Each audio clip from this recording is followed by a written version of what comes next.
The question on a definition of religion is obviously one of the more difficult questions that we have in terms of religious studies. Been considered by Cicero and Augustine and everybody since the Enlightenment. Personally, I think that religion involves a number of factors operating simultaneously, without which we would not have something that we would really want to classify as religion. And in my way of thought, these would seem to require some sort of supposition of a transcendental reality of some variety, and perhaps a good working or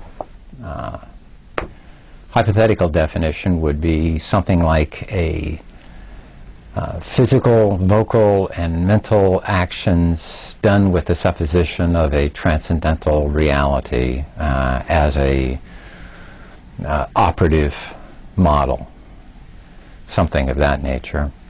The problem with most definitions of religion, as you know, is that they either tend towards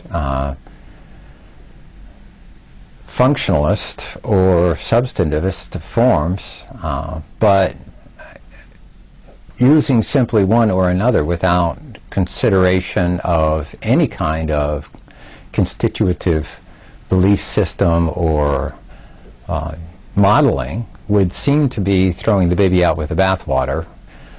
And most simple ideas of belief or affirmation or something of that nature take little account of behavioral forms. And so I think you would have to have behavioral forms. And in my estimation, mentality is as much behavior as anything else. I mean, we have ways of thinking, ways of acting, ways of imagining, and these become part of a larger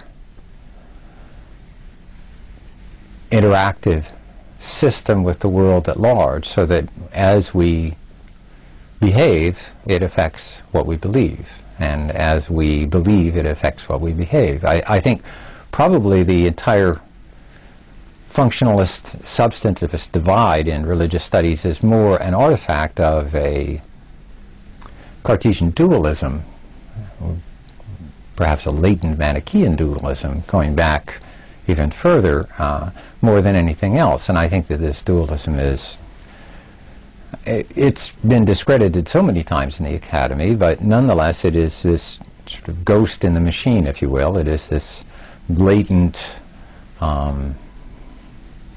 leitmotif that continues to reassert itself, and it no doubt has a very deep cognitive basis, but all the same it is without any kind of real reality.